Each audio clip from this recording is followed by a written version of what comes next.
Hello friends, welcome to the new lecture of our series on data mining and data warehousing. In our previous lecture, we discussed about outlier detection methods which were supervised, unsupervised and semi-supervised. Today we are going to discuss our outlier detection approaches which basically consist of statistical approach, proximity approach and cluster based approach. So we are going to discuss all these approaches in our this lecture. So let's begin this lecture with statistical approach. So statistical approach or statistical methods, what basically do? They are basically model based methods and assume that the normal data flow follow some statistical model. So our data flow consists of some normal data flow model, and the data not following the model are considered as outliers. So basically the data is considered as a part of the model, and if data follow the model then it is the part of the model and it is right, and if it is not following the model then it is considered as an outlier. Taking an example, if you look at the right hand of the figure, first what we do is we use Gaussian distribution to model the normal data. So after modeling the data, some regions must be fitting and some must not be fitting.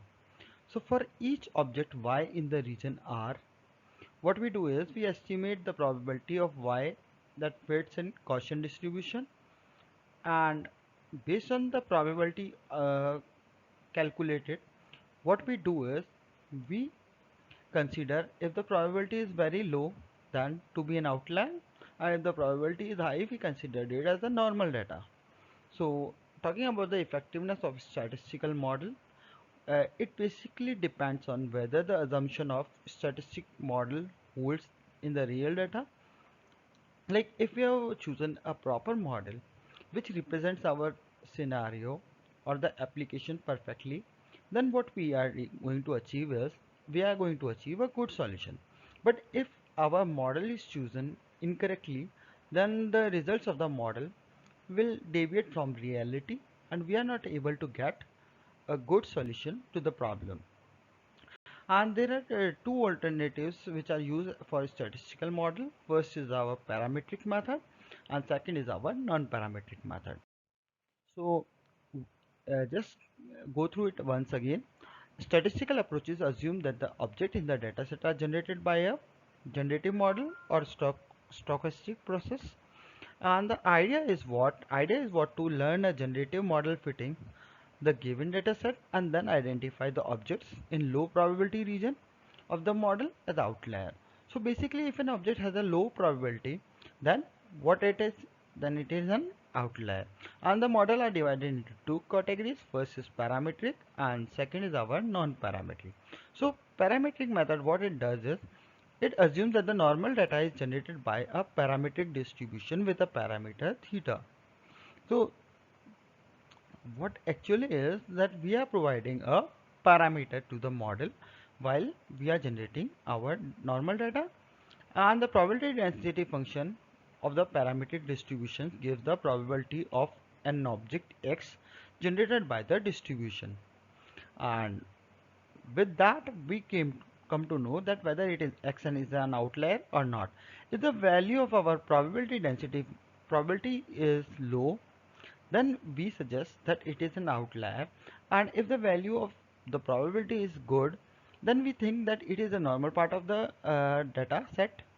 And when we talk about non-parametric method, what we assume here is we assume an a priori statistical model and determine the model from the input data only, and we not completely parameter free model, but consider the number and nature of the parameters are flexible and not fixed in advance. And the examples for non-parametric method can be our histogram or kernel density estimation. Then our second approach is our proximity based approach, and an object is an outlier if the nearest neighbor of the object are far away. That is, the proximity of the object is significantly deviates from the proximity of most of the other objects in the same dataset. So here the basic idea is if the object is far away from rest of the others, then it is should be considered as an outlier. So example is again your right hand side figure where the model the proximity of an object using its three nearest neighbor, and object in region R are substantially different from other object in the data set. Thus, the object in R are outliers. So, what here the assumption is that we are looking forward for three nearest neighbor, and there is no three nearest neighbor in case of our objects in R. So, what we consider the objects in R as outliers. And the effectiveness of proximity based methods highly relies on the proximity measure which we are taking as an proximity measure. And in some applications, proximity or distance measure cannot be obtained easily because of the dimensions involved or the attributes of the object. It is not easy to take the proximity and often have a difficulty in finding group of outliers which stay close to each other. And the basic two types of proximity based outlier detection methods are our distance based and density based. So now talking about our approaches, basically distance based and density based, the intuition is that our objects that are far away from others are considered to be outliers, and the assumption of proximity based approach is that the proximity of an outlier deviates significantly from the set of the most of the others in the data set. And our two measures, distance based and density based, are there. So what the distance based outlier detection method take into account is an object O is an outlier if its neighborhood does not have enough other points, then it becomes an outlier. While we talk about density based outlier detection, an object O is an outlier if its density is relatively much lower than that of its neighbor. So first we talk about the distance and second we talk about the density, and if the distance is too much than other points, then it becomes an outlier, and in density base if the area is not sufficiently dense, then it becomes an outlier. Now coming to our third approach, which is basically based approach. So what here happens is normal data belong to large and dense clusters, whereas outlier belong to a small or sparse cluster or do not belong to any cluster. So here in clustering what we go through is if an object forms a large cluster is belong to a normal data set, and if an object belongs to a sparse or does not belong to any cluster, then it should be considered as an outlier. So look at the examples of two clusters on your right hand side, where first all points not in R forms a large cluster and the 2 points in R form a tiny cluster. And from our definition we call them as outliers because they do not form a dense cluster, and if there was a single point present, then it won't have formed any cluster and would have still be considered as an outlier. Since there are many clustering methods, there are many clustering based outlier methods as well, and clustering, as you know, is expansive in nature. So straightforward adoption of a clustering method for outlier detection usually costs too much and does not scale up well for large data sets. So what we should prefer is we should prefer our method or approach based on the application and the amount of resources which we are having and which we can use for our outlier detection based processes.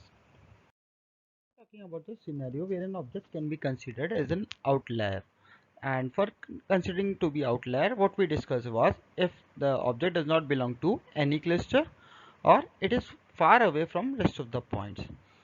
So an object is basically considered as an outlier in three possible cases. The first one, in which if it does not belong to any cluster. Secondly, if there is a large distance between the object and its closest cluster, maybe it belongs to a, in third case, maybe it belongs to a small or a sparse cluster. So in all these cases, what we do is we consider the object to be as an outlier. With this we come to our end of our this lecture. So in this lecture we have studied about the statistical method, then we talked about the proximity based method, and third we talked about our clustering based method. So all these methods have their advantages and disadvantages. Consider this as an assignment and kindly list out the advantages and disadvantages of each method. Take care, keep studying, and in case of any queries, please feel free to contact me at utsav@gweca.ac.in. Thank you for your time and support.